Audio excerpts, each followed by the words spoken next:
Hello and welcome to the PFLAG LA Podcast. I'm your host, Thomas Callahan.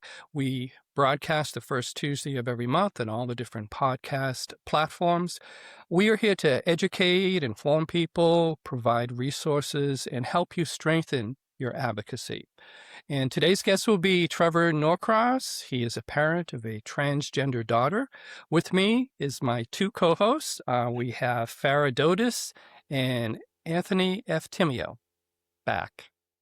Hi, how are you guys doing today? Doing fine. Good. It's Hi, Pride everyone. Month. It is Pride Month. Yes, we're very excited. Okay, so just to start off, I wanted to go into what would normally be our word of the day. This month, I wanted to focus more on a person of the day, celebrating a person. And that person we've chosen is Jeanne Manford, who is seen as the mother of PFLAG. She was, I believe, the first parent to march with her child, her son Morty, in a what was the precursor to the Gay Pride Parade in New York City. She did so in 1972 with a sign that said, "Parents and families of gays unite." Something like that. That's a paraphrase. Don't take my word for it. But it was a huge shift, I believe, especially for the queer community, recognizing that a parent was supporting their queer loved one without any reservation and really showing it proudly to the world. And it really did spark what would become PFLAG way back in the 70s. So wanted to celebrate Jeanne and her son Morty and celebrate the families and friends and allies of the queer community all over. Yeah, and I mean, it was that beginning that moved everything forward. So fast forward to probably the early 1980s. I can remember being in a Pride Parade and seeing it was a parent with the sign, "I love my gay child," and her child was there. And I was just, wow. Yeah. Right. It really meant so much to the community, especially. So we love that and we want to keep that torch going. So yes. Yes. So that is our person for the day. Anthony, what events do we have coming up this month? Awesome. Thanks, Farah. We have a lot of good stuff. Along with being informed, being involved is equally important. So each month we highlight awareness events in our community. So since June is Pride Month, whoop, whoop, PFLAG LA will be marching in WeHo Pride on June 7th, 2026, and also LA Pride on June 14th, 2026. So if you're looking for information, we will have sign-up information, which will be on our podcast page descriptions. And we will also be posting about other events from our sibling chapters or partner organizations on our Instagram page, which is PFLAG Los Angeles. So lots of ways for all of you to get involved. We hope to see you at these Pride Parade events, and we'd love to see you all there. A reminder, if you have a word or term you'd like us to explain or an event coming up, you can always let us know by email at podcast@pflagla.org. All right. Thank you, Anthony. And I will be there. I'll be marching both. I know. I saw your sign up. I saw your registration on We're very Luma, so I'm excited. I just got to figure out what to wear. I saw the thing about what to wear, be prideful. I think each event has their own theme. So right. It's true. Yeah. So watch out for that. The theme is everything, Doc. Yes. Well, we are excited to welcome our guest, Trevor Norcross. Trevor is, as I said, a parent of Lily, his transgender daughter. He is also vice president of the GALA Pride and Diversity Center in San Luis Obispo. And welcome, Trevor, to our program. Thank you for being with us today. Thanks. It's an honor to be here with PFLAG LA. So just to start off, Trevor, I wanted to ask if you wouldn't mind getting into just a little bit of your journey as an ally, kind of what started it off, where you started personally, any anecdotes you would like to share. Yeah, it's been a wild ride recently. I tell people all the time, it's like I've always considered myself an ally, in the community, but was never fully able to understand true allyship until our daughter came out to us and told us who she's always been as a transgender individual about 2.5 years ago. And to have to really understand that, when she left us a note and I found it in the morning and I brought it in to my wife, when she came out that morning, we both just hugged her and said, we love you, and said, we're going to have a lot of questions because, that we don't know a lot of, transgender folks closely. But, we've always been allies. We've had been to Pride events before. We had brought her to Pride events before. She told us who she's always been. Have many friends in the community. My wife was is a retired ballerina in New York in the 80s at American Ballet Theater, so she had tons of friends in the community. When she told us, it was like the first thing that we did was hug her and tell her we love her. Our second thought was, how do we protect her? What is this going to mean for her future? As an individual in this wild world. That was about a year before the current administration came into office. And as we were going through that election cycle, thought, no issue. We know how this election is going to turn out. We know where things are going to land. And when that didn't happen, we started to realize that things were going to change pretty dramatically. So, we'd been watching and trying to figure out, where things were going to head. We live in a very small town here in Rio Grande up on the Central Coast near Pismo Beach. So we've just kind of kept our eyes open. We've got a dog, and my wife was walking our dog through our little village and saw a sign on a church front door that they were going to hold a movie night. And the movie was a detransition video that was put on by Turning Point and Daily Wire, those two organizations. And they were going to have a conversation then afterwards about, what's happening in our community. This was April after the administration came into office. She took a picture and showed me, and I was looking at it going, because Lily had already had her freshman year in high school and ran on the track team, on the girls team. So we already had, a year of her running and playing sports, no issues. She was kind of an outcast at first on the team, and then the team got to know her and integrated her into the team. There was no problem. Right. But when I saw this, her freshman year going into her sophomore year track season,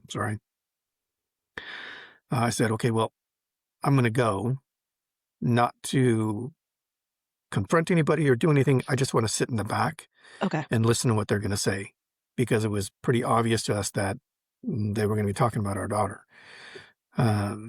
So I did that, and it was as awful as you can imagine, but knew that at that point that they were looking for adults and students to go to school board meetings and speak out against our daughter. Were any of these people community members that you knew? One of the people that was there was just elected to the school board. That I knew because I grew up here in this town. Right. So his younger brother and my older brother were best friends. So he's not a supporter of the community. So I knew him. I saw him there. When he was elected, I talked to him after one of the school board meetings and said, I understand you're going to have different beliefs, but words matter. And we're the family on the other end of those words. We've got a personal connection here. So I expect you to be respectful in how you speak about things.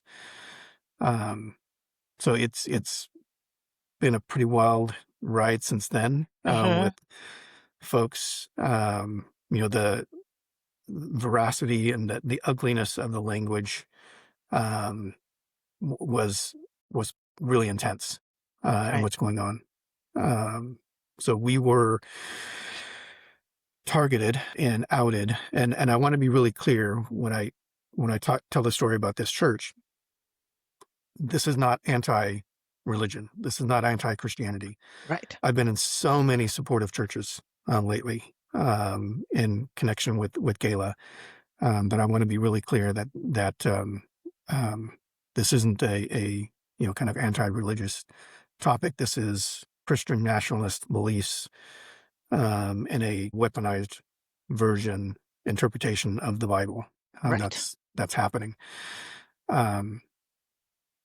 So it's been wild. That first meeting, they had one of their church members was another girl on the track team that spoke and made a claim that, not naming Lily, but saying that Lily was sitting on the end of a locker room bench watching girls change,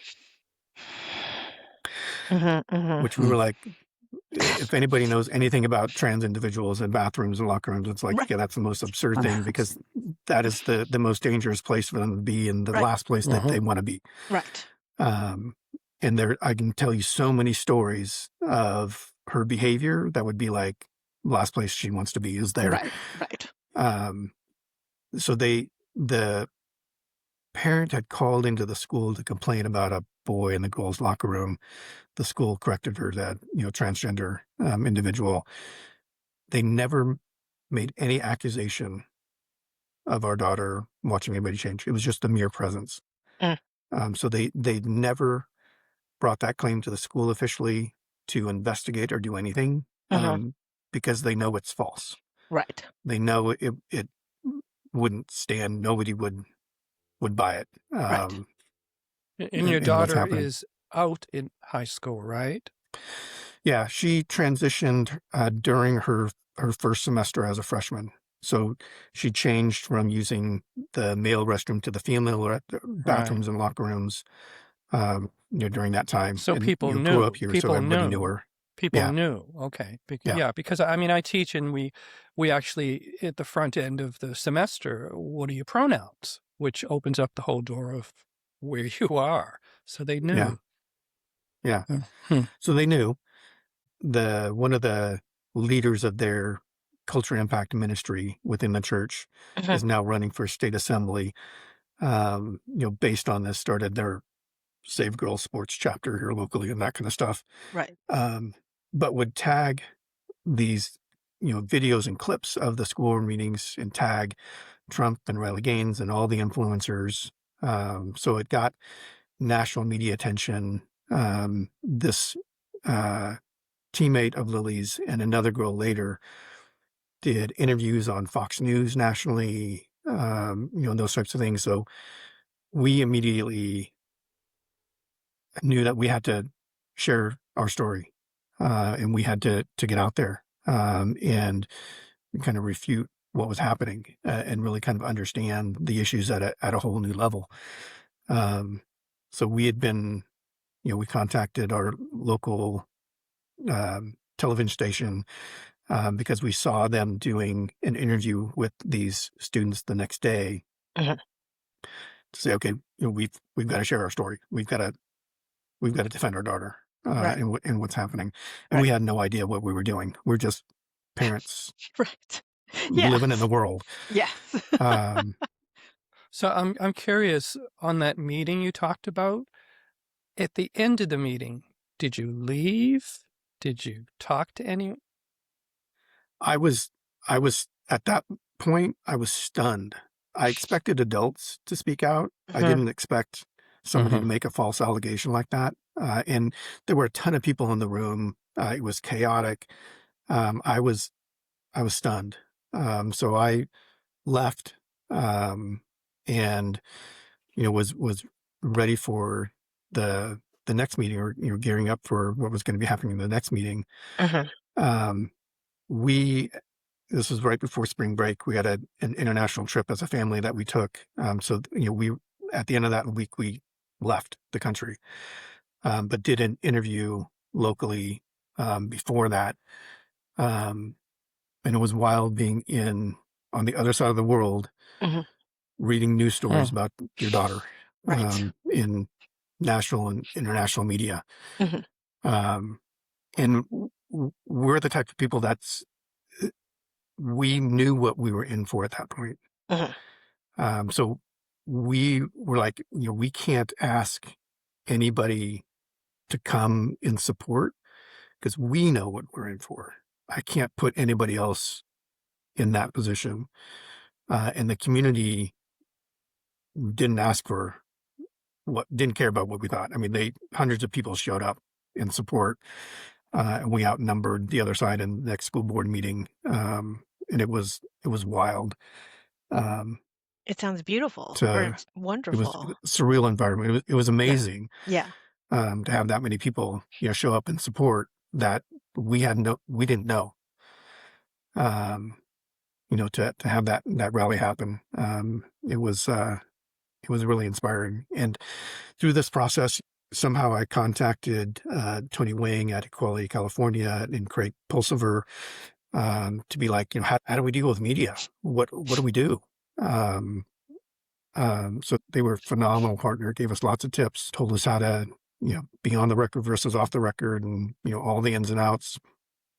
And as we were talking to them, um, I was talking to them at one point saying, well, what's the hierarchy of family advocacy?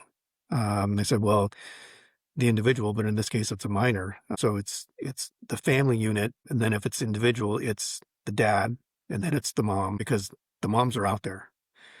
But it's the dads that aren't out there as much. So I said, well, this is my kid. And I've known this kid for 15 years. And, I will fight to the death, to support my kid. So I will be out there. And it's, that's been a wild journey as a complete introvert. That if anybody knew me growing up, it's the last person that would be doing news interviews, and is me. But we do the damnedest things for our kids.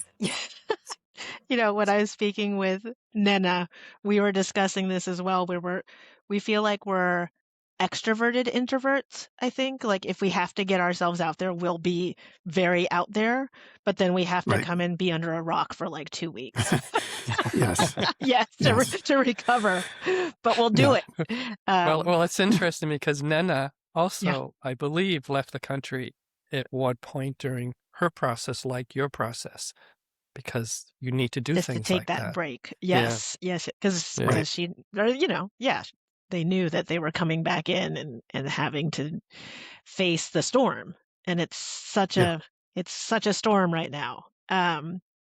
So And it's wild because the things that they're arguing make absolutely no sense when you understand what's going on. And so Right. that's, what I've been trying to do is just talk about reality. Right. Yeah. Um, So with that in mind, can you tell our audience what the most common misconceptions are, and then the real truth? yeah. So first off, I've talked to a number of these folks one-on-one. I've had coffee with them. I've had breakfast with them. I've met them at different meets and stuff. I've talked to them after school board meetings. For 95% of them, this is a religious issue for them, and this has nothing to do with sports or fairness or bathrooms or locker rooms. They do not believe transgender people are real. And the sports and locker room and fairness issue is just a wedge issue. It's the easiest attack vector to get people used to discriminating against the community. They are focused on the trans community, but they want the whole community. Right. I'm sure everybody's already seen the ads that they've got out now, their latest campaign going after gay marriage. the trans, sports issue is just the tip of the spear, but they want the whole spear. Right. This is just the easiest attack vector for them. And if they can't gender my daughter correctly, you cannot have a nuanced discussion with them about sports and fairness. You cannot have a nuanced discussion about locker rooms because they fundamentally cannot understand the identity of a transgender individual, Right. and who they are. So I'm waiting for people that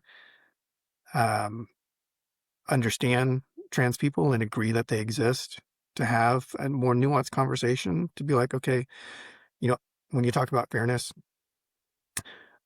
I would love to have a conversation with Governor Newsom. Mhm. He owes us a conversation as families of transgender athletes. And one of the things that I want to talk to him about is fairness, because he said that he has a hard time looking at the other side in the face and saying that it's fair. He, like me, is left-handed, and he got a scholarship to college as a baseball player. About 10% of the population is left-handed. But when you look at professional baseball players, it's about 30%. Over 30% of professional baseball players are left-handed. I think there's a bit of an advantage being left-handed. That advantage is probably much greater than any trans person, especially when you think about a trans individual that may have never gone through natural puberty, or a trans individual that went through puberty but has been on HRT for a period of time, and the changes that a body goes through. So this whole thing of boys and girls sports is a fallacy for most of these kids that are either never went through natural puberty or on HRT to begin with. But that's just one example. I saw a video the other day about people advertising for kids before they go into high school that want to take a kind of a gap year or red shirt year, so that they can be older as they go into high school if they've got a late birthday, for advantages in sports. And what would the advantage in sport be? Just that they're older, or they've gone through they're puberty, so older, they've cleared. exactly. Yeah. They're more mature or physically more. I actually know a kid who's doing that. Yeah. Specifically, Yeah, our because neighbor he did wants it. to play basketball, and he's So I know kids who do that. Absolutely. Right. Yeah. Is that fair? I mean, there was a while. It was a while ago. It may have been 2 decades ago. There was a research that they looked at professional hockey players, and there was an overwhelming number of professional hockey players that had birthday in the first quarter of the year, because that was kind of the cutoff. The beginning of the year. Okay. So the kids that had birthdays in the first quarter of the year were typically more mature. They were hitting puberty earlier, so they were having success that was getting rewarded and getting perpetuated, versus kids that had birthdays later in the year. Right. So the question this is why some of those fair? people have started to redshirt. Right. So Right. there's all kinds of, if you want to have a fairness debate, Right. then talk about when kids hit puberty, when their birthdays are versus cutoffs, if they're left-handed or right-handed, if they've got long legs or short legs. They're taller than someone else. I mean, if we want to go through that, then let's say you can't be on this team. You're too tall. You have an advantage in this basketball game. Well, and what's hysterical is I saw it briefly. I don't follow basketball that well, but there was a basketball player that was complaining because there was another basketball player that was like, I don't know, 7'6" or whatever, and saying that they had an unfair advantage. It's like, okay. So if you want to have a real fairness debate, why aren't we talking about all these other factors? If Michael Phelps didn't have the body that he has, Right. would he have all the medals that he has if he had a normal body? Right. There are all kinds of advantages and disadvantages. I would have loved to have been a hurdler, but I was late bloomer. I didn't finish growing until, another 3 inches until I was out of high school. I could never hurdle, as a, 5'6" kid, scrawny kid in high school. Wasn't going to happen. There are all kinds of fairness issues if you really want to have that debate. Right. But when you try to do that, they always try to shift the issue and move away because it's not about fairness. Yeah. As they say, life is not fair, right? Remember Right. that. Yeah, and if you want to get microcosmic about it, then we can do that with everything. Yeah. And it's not fair where you Absolutely. grew up, where you lived, Right. or that my sister knows the teacher. Socioeconomically, Mhm. if you can afford a private coach and if you can Right. afford, private traveling teams, you're going to have an advantage. Right. There was, when you look at the DOJ lawsuit against California Department of Education and CIF, Lily's the unnamed example number 3. AB is number 1, the number 1 example, and Abby is the number 2 example. They complained about Abby because she transferred to a school and in cross country bumped somebody off the varsity team.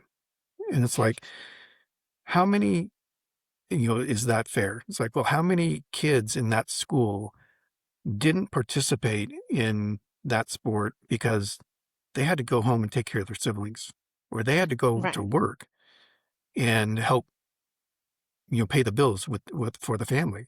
Right. That would have bumped them out of that varsity slot.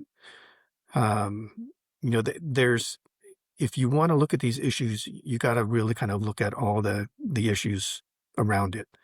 And, as we say, life isn't fair, but if you've got a trans kid that has never gone through natural puberty or has and is on HRT, it changes the body, and the effects around that. So it is not a boy and girl sports.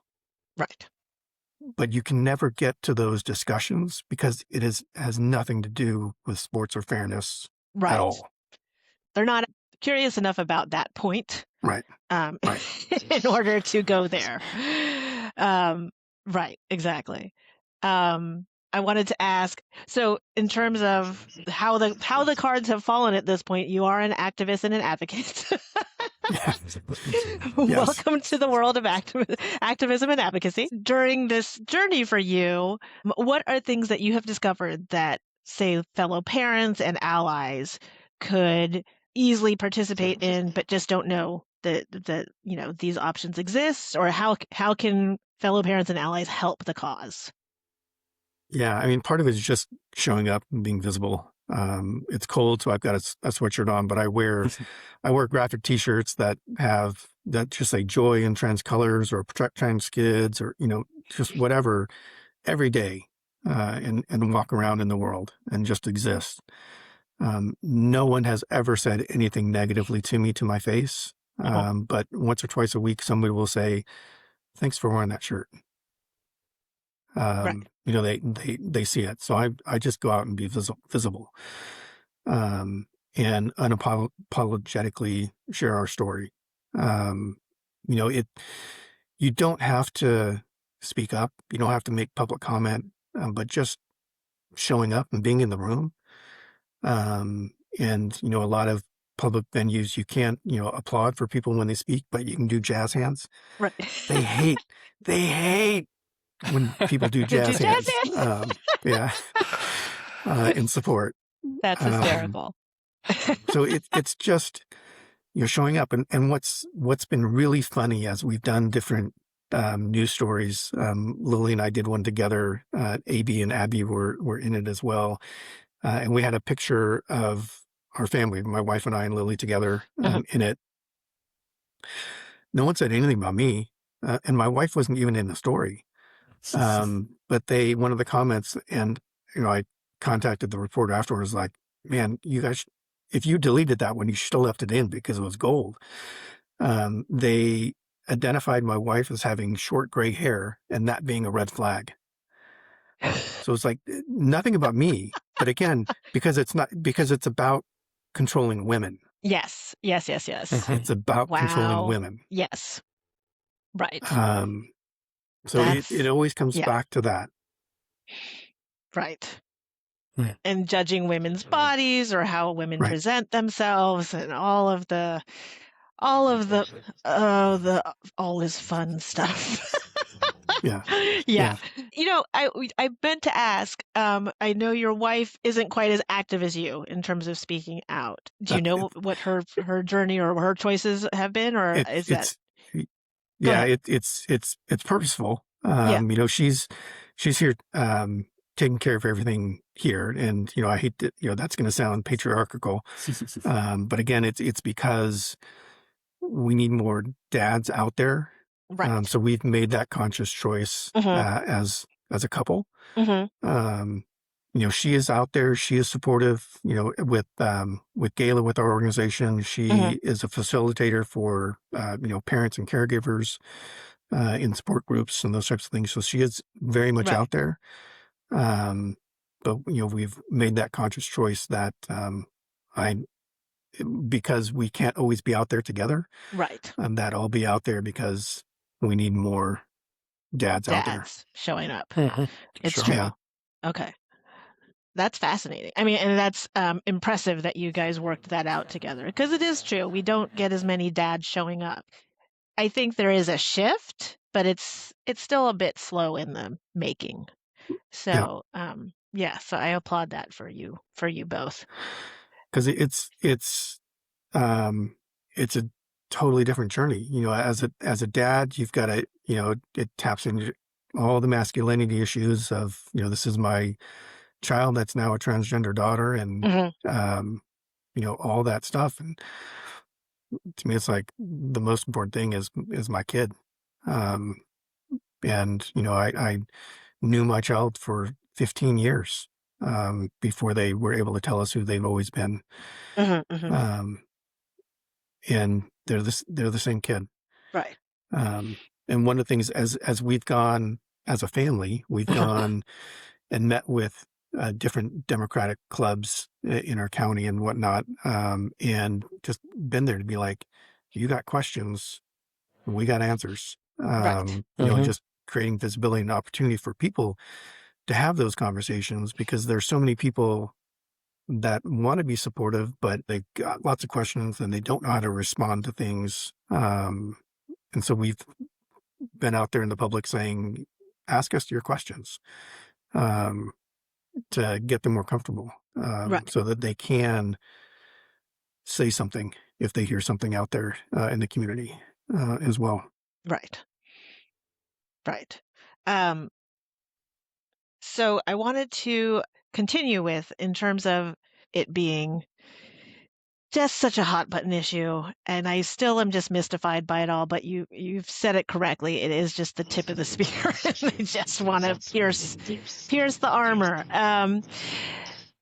What are things that you do, either for yourself or as a family, to take care of yourselves, and also just kind of to hold true to as you're basically tackling this fight? What are some things that you do for yourselves? Not enough.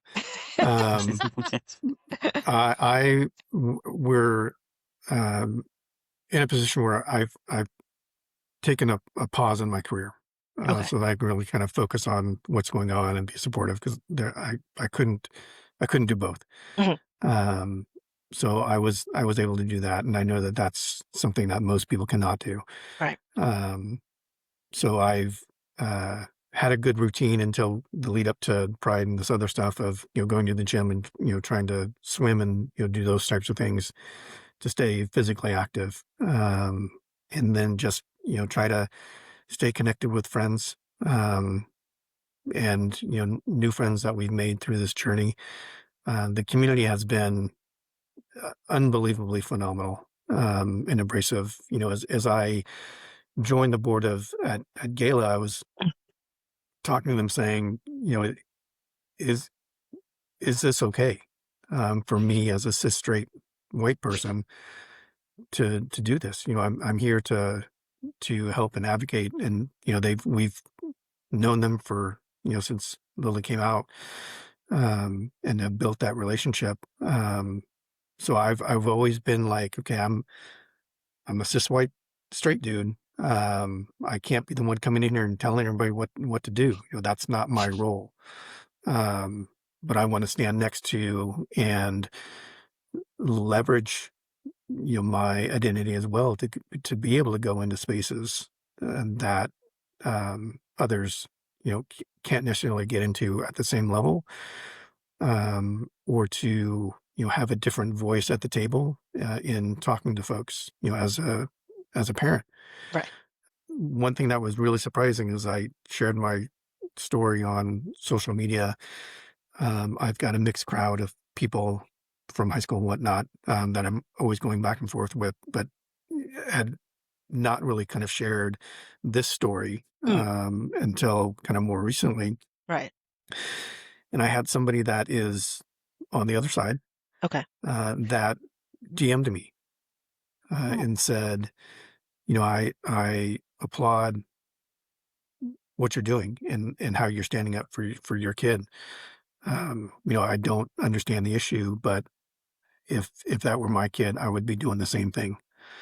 And that was everything. It's like, Right. this is somebody that is, more MAGA, Right. that had that much understanding and decency to be like, hey, I don't get it. But if somebody was attacking my kid, I'd be fighting like hell too. It's so easy to lose that in, this virtual world. Yeah. That, everybody's sitting behind their keyboard, firing things off. But it's, how do you make those personal connections, and, have that vulnerability to have that conversation, Right. as part of it. And what I love as I've gone to CIF meetings or track meets, and I work with other folks that are supportive that are there as well, is like, we need to be the calm voice in the room, just telling our truth and showing our humanity. Let them yell and scream Right. and act crazy. Let them do that and show the contrast, because nobody wants to communicate with them. Nobody wants to work with them. So just stay the course. Right. We will win this battle in the long arc of time. Right. And it really does make such a difference when I was at one of those CIF meetings and just seeing the contrast and seeing how it did come off as, I mean, I wish there were a better word, but it did come off as crazy from the opposition. And it was very unhinged at times. And understanding that you did need to maintain a sense of decorum to be, to be in that space and say in calm ways, we're all human. We all deserve dignity. And that's another reason why I do it versus my wife, Okay. because I can do that. Oh. She will want to. She wants fire Go and tackle 'em brimstone. and- Yes, Yeah, and I feel for your wife, because I am it. Honestly, there were times when it was very hard for me to maintain decorum. I did want to like whoop and holler and clap, because that's my personality. But it is true, especially when the opposition is there, and there were a lot of them there that day too. Yeah. So you really did have to maintain. So but give my love to your wife, because I feel her. Oh yeah.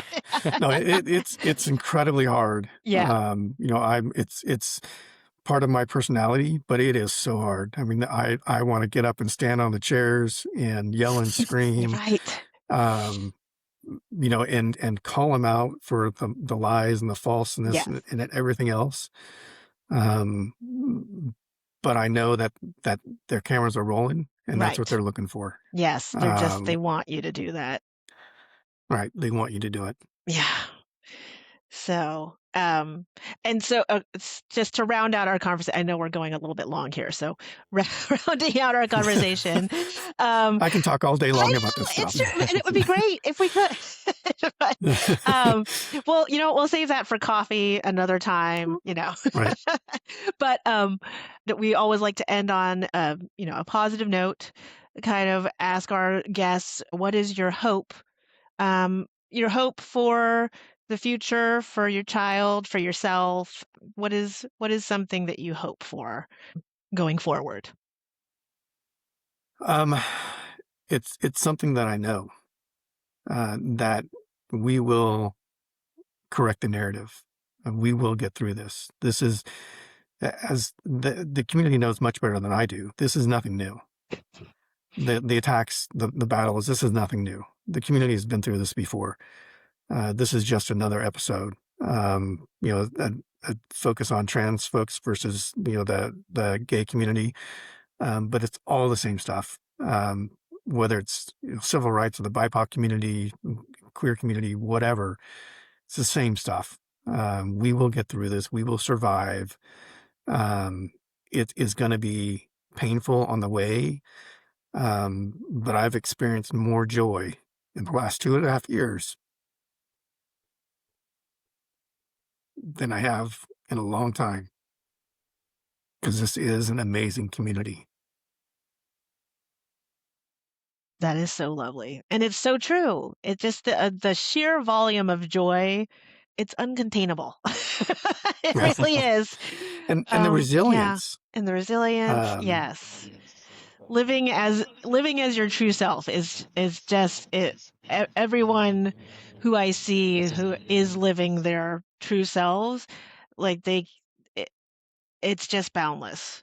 I know one of our one of our PFLAG members mentioned they came out much later in life, but they were saying that when they came out, they hadn't experienced that purity of joy since kindergarten. And I was just like, that is amazing. And that's what they hate. Yeah, They true. To me, it's like they so desperately want to be who they are. Right. Like, again, as the cis straight white guy in the corporate world, Yeah. I was always trying to play the role and fit in. Mm-hmm. To see people unabashedly being who they are is unnerving to folks that force themselves into their own box. Yeah, and that says a lot about these meetings that you're in where there's the two opposites, because that's one of the buttons you're pushing. But also, right. As Farah said, the ability to show authenticity and love in a room when people aren't doing that, well, you can see that. Right. And your instinct is to go with you. And that's the teaching. That's the teaching. Yeah. Yeah, but I'm looking forward. I'm going to drive out to Clovis tomorrow and be there Friday and Saturday for AB's track meet. Right. I'm looking forward to being with everybody to show support and just raise her up. Yeah. As a parent of a trans athlete, I know that's been under the microscope. I can't imagine what AB's under the pressure. And with Nena as well. Yeah. To be, she's a freaking icon. She really is. She's a role. I mean, can you imagine being in that position at that age? Nope. Having the president of the United States calling you out by name. Under that much fire. Yeah. And showing up with a smile on her face every time, competing. Yes, and laughing and giggling and really just showing her joy all the time. And most of the other girls out there don't care. No, they don't care. Totally they totally fine with support her. I loved those pictures that Nina recently she shared where, because there's a CIF policy where there's medal sharing, etc. At one of the recent meet, I noticed all the girls just stood on the first place platform all together, just evenly, because they didn't agree with the CIF policy and just wanted to support AB, to show that it was like, we're all here, we're all competing, it's all good sportsmanship, there's no hate amongst the vast majority of the competitors. So I just thought that was so amazing to see, because these are kids doing this, right? Like, not even, they're just like, this is simple. The math is simple, people. Right. And they really are showing us how it's done. So I think, yeah. And that's true for the younger people. They see it as simple math, It's and the very older folks are simple. just like, and Yes, just overcomplicate. Yeah, just too many. And especially in track, you're competing against yourself. You're competing against the clock. Yeah. The distance. It's somebody else running faster doesn't impact you. right. It's a different thing. Yeah. But yeah, it's I'm excited. Well, send her our love. I don't think I can make it to Clovis this weekend, but seriously, love her, love Nana. They're amazing. Together, they're just like such a dynamic duo. I can't get enough of them. Yeah. So, yeah. It's been great to have the opportunities that I've had to connect with Nana. Yeah. I met AB for the first time a couple of weeks ago, very briefly. Right. So hoping to connect with her again and just tell her to put everything else aside. We got Nana in the stands. You go compete. Yeah. You go do your thing. Yeah. Be who you are. Yeah. And just show her the love. I mean, she already does it, which is amazing. Like, she is very able to separate. I don't know if it's her athlete mentality, but she is able to separate it out, which is impressive. But it's so great to see so much support just being shown. Yeah. Yeah, for sure. So. Well, Trevor, thank you for being with us today. We really appreciate that you took the time and you helped us understand. I'm sure you're helping other people understand and stand beside you to advocate. We really appreciate it.